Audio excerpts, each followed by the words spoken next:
तो चलिए, पिछले कक्षा में हमने क्लास 10 का वास्तविक संख्या चैप्टर 1 के मतलब जाने थे, क्या जाने थे, तो संख्याओं के सभी संख्याओं की परिभाषा जाने थे। ठीक है, तो आज हम जानते हैं नेक्स्ट वीडियो में आगे, मतलब इस वीडियो में आगे हम जानते हैं कि यूक्लिड विभाजन प्रमेय क्या है और यूक्लिड विभाजन एल्गोरिथ्म से हम लोग कैसे एचसीएफ निकालते हैं। ठीक है, ऐसा जानेंगे। देखिए, वीडियो में बने रहिए और आप लोग सीखते रहिए। देखिए, यूक्लिड विभाजन प्रमेय क्या है, इसको बोलते हैं यूक्लिड्स डिवीजन लेमा। क्या बोलते हैं? प्रमेय को लेमा भी बोलते हैं, इसको एल्गोरिथ्म कहते हैं। क्या कहते हैं? एल्गोरिथ्म। यदि दो धनात्मक पूर्ण संख्याएं, यदि दो धनात्मक पूर्ण संख्याएं जानते हैं ना किसको कहते हैं? तो जो जीरो से स्टार्ट होता है, जीरो सहित गिनती की संख्या को क्या कहते हैं? पूर्ण संख्याएं। तब यह होगा धनात्मक संख्या होगा और जीरो से स्टार्ट, जीरो मतलब वहां पर जीरो हो सकता है। ठीक है, तो दो धनात्मक पूर्ण संख्याएं ए और बी, जहां ए बड़ा होना चाहिए बी से। क्या होना चाहिए? ए बड़ा होना चाहिए बी से। ठीक है, तो ऐसी दो संख्याएं पी और क्यू अवश्य होती है, पी और क्यू अवश्य होती है, जिनके लिए ए बराबर बी क्यू प्लस। अब देखिए, ए और बी क्यू की संबंध क्या है? ठीक है, देखिए यहाँ पर एक होता है भाजक। क्या होता है? भाजक, मतलब जिससे भाग लगाते हैं उसको भाजक कहते हैं, और जिसमें भाग लगाते हैं उसको क्या कहते हैं? भाज्य कहते हैं। और जो भाजक से भाज्य जितना बार कटता है, विभाजित होता है, आता है, उसको भागफल बोलते हैं। और जो बच जाता है उसको क्या कहते हैं? शेषफल कहते हैं। जो बच जाता है उसको क्या कहते हैं? शेषफल कहते हैं। तो देखिए, यही है। आप लोग एक फॉर्मूला जानते होंगे, यहाँ पर लिख देते हैं, क्लियर कर देंगे कि भाजक बराबर भाज्य बराबर फॉर्मूला क्या होता है। आप लोग पढ़े होंगे, भाज्य बराबर होता है भाजक गुने, भाज्य बराबर होता है भाजक गुने भागफल प्लस शेषफल। क्या होता है? भाज्य बराबर प्लस शेषफल होता है। भाजक गुने भागफल प्लस क्या होता है? शेषफल होता है। तो इसी को ना बोलते हैं, इसको बोलते हैं बी। क्या बोलते हैं? इसको बोलते हैं भाज्य को क्या बोलते हैं? ए बोलते हैं, ए बोलते हैं, और इसको बोलते हैं बी, और इसको बोलते हैं क्यू, और इसको बोलते हैं आ। यूक्लिड जी दिए थे, कौन दिए थे? यूक्लिड। यूक्लिड कौन है? यूक्लिड एक गणितज्ञ है, मैथमेटिशियन है। ठीक है, इन्होंने दिया था। तो चलिए हम क्लियर कर देते हैं, आप लोग एक बार देख लीजिए और आगे बताते हैं। यही है। अब देखिए, यहाँ पर देखिए बताते हैं, थोड़ा सा समझिएगा। ऊपर लिखा हुआ है, ऊपर क्या लिखा हुआ है कि ए बराबर बी क्यू प्लस आर, ये फार्मूला दिए थे। अभी फार्मूला कहाँ से आया हमने बता दिया कि भाजक बराबर, अच्छा भाज्य बराबर होता है भाजक उन्हें भागफल प्लस शेषफल, उसी पर आधारित दिए। अर्थात बी, देखो भाजक को बी बोले और भाज्य को ए बोले और भागफल को क्यू बोले और शेषफल को आर बोले। ठीक है, लेकिन ये थोड़ा सा डिफरेंट है। जैसे किसी संख्या, किसी को हम शॉर्ट नाम देते हैं तो उसके इंग्लिश के फर्स्ट लेटर से देते हैं, लेकिन इन्हीं दोनों अलग है, इन्हीं दोनों भाजक भाज्य अलग है। ठीक है, बी को भाजक बोलते हैं, बी को क्या बोलते हैं? भाजक, ए को भाज्य। बाकी देखिए, कोशिएंट मतलब होता है भागफल, इसको क्यू बोले, और रिमाइंडर मतलब होता है शेषफल, इसको आर बोले। आप लोग इस दो को कंफर्म हो जाइएगा। ठीक है, यहाँ पर हम लिख दिए हैं कि देखो पहले बी ए क्यू आर, बी ए क्यू आर, ऐसे याद करिएगा, बी ए क्यू आर, भाजक भाज्य भागफल शेषफल, भाजक भाज्य भागफल शेषफल। ठीक है, अब देखिए लिखा हुआ कंडीशन आर होना चाहिए। आर कहने का मतलब है शेषफल। शेषफल कितना होना चाहिए? जीरो से बड़ा होना चाहिए। शेषफल कितना होना चाहिए?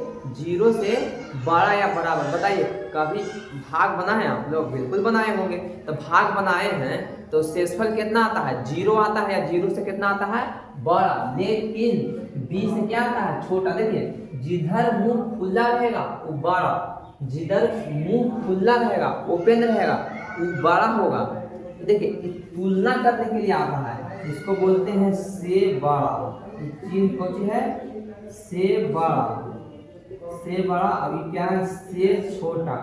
जैसे मैं कहने का मतलब है, हम कहेंगे कि 5 और 2 यहाँ लिख दिए, तो अब तुलना करना है कि 5 के तुलना में 2 कौची है? तो बड़ा है। अब यहाँ पर लिख दिए कि -5 है, यहाँ पर 1 है, तो -5 1 के तुलना में क्या है? तो छोटा है। तो जेने मुंह बंद वो छोटा, जेने मुंह खुला वो बड़ा, मुंह बड़ा बड़ा। ठीक है, समझ में आया? अब देखिए इतना बात समझ में आ गया होगा, यही बात है। आगे देखिए, तो मतलब कहने का मतलब कि भाग बनाते हैं आप लोग तो शेषफल कितना आता है, चाहे तो 0 आएगा या तो 0 से बड़ा है, लेकिन b से छोटा। b कहने का मतलब है जिससे भाग लगाते हैं। देखिए जब भी भाग लगाते हैं, मान लीजिए कि हम 5 से 19 में भाग लगाए, 5 से 19 में भाग लगाए तो 3 बार में लगेगा 15, और ये कितना बचेगा 4 से। देखिए b से छोटा है ना, b से शेषफल क्या होना चाहिए, छोटा होना चाहिए, ना तो बड़ा रहेगा b से, ये ना b है, इसी को ना b बोलते हैं, भाजक को b बोलते हैं। इससे बड़ा आएगा तो फिर न लग जाएगा, फिर लगेगा तो फिर तो छोटा ही आएगा, या तो कट के 0 आएगा, है कि नहीं। चलिए उम्मीद है समझ में आ गया होगा। अब आगे देखिए क्लियर हो गया। अब यह नियम यूक्लिड विभाजन प्रमेय कहलाता है। कौन नियम, यह नियम। मतलब हम दो धनात्मक पूर्ण संख्याएं लेते हैं, कैसा, दो धनात्मक पूर्ण संख्या a और b, इसके लिए a बराबर का होता है b के अनुसार होता है, जहां r 0 से बड़ा या बराबर होगा और b से क्या होगा, छोटा होगा। ठीक है, अब देखिए यही नियम यह नियम क्या कहलाता है, यूक्लिड विभाजन प्रमेय कहलाता है। अब पढ़ते हैं यूक्लिड विभाजन एल्गोरिथ्म क्या है, क्या है, एल्गोरिथ्म। ठीक है, तो यह प्रमेय का, देखिए यह प्रमेय का प्रयोग करके दो संख्याओं का एचसीएफ का मतलब होता है हाईएस्ट, सी से होता है कॉमन, एच से होता है फैक्टर। हिंदी में बोलते हैं महत्तम समावर्तक, जिसको शॉर्ट में बोलते हैं आप लोग मॉस। क्या बोलते हैं, मॉस, निकालने की विधि है। क्या निकालने की विधि, जैसे में देखिए हम 56 और 24 लिए हैं, तो आप लोग समझिएगा। और एक्सरसाइज 1.1 में प्रश्न दिया हुआ है और आप लोग बनाने का प्रयास कीजिए। हम यहाँ पर एक बता देते हैं आप लोग को, ठीक है, एक एग्जाम्पल दिए हैं हम। देखिए हम क्या बोलते हैं, ए होना चाहिए बड़ा, जहाँ पर ए बी से क्या होना चाहिए, बड़ा। देखिए यहाँ पर थोड़ा सा गलती लिख दिए, यहाँ पर लिखिएगा ना, ए का होना चाहिए बड़ा या बराबर होना चाहिए, बड़ा या बराबर होना चाहिए 0 से। चलिए छोड़िए, यहाँ पर ए का होना चाहिए बड़ा होना चाहिए बी से। बताइए ए बड़ा है और बी क्या है, छोटा है, यानी बड़ा को मानेंगे ए और छोटा को मानेंगे बी। अब पहले क्या करेंगे, भाग लगाएंगे। बताइए यहाँ पे साइड में भाग लगा दीजिए, 24 से कितना में लगाना है, 56 में लगाना है, तो 24 में कितना लगेगा आपको, 48। बताइए 16 में से 8 गया तो कितना बचेगा, 8, कितना बच गया, कट जाएगा नहीं। बताइए अब आगे लगेगा, नहीं लगेगा, कारण इससे क्या आ गया, छोटा आ गया, इसलिए नहीं लगेगा। तो बताइए इसको क्या बोलते हैं, बी बोलते हैं, बी ए क्यू आर। ना फार्मूला भी बनाइएगा। देखिए अगला चलते यूक्लिड विभाजन एल्गोरिथ्म से, यूक्लिड विभाजन एल्गोरिथ्म से, यूक्लिड विभाजन एल्गोरिथ्म से।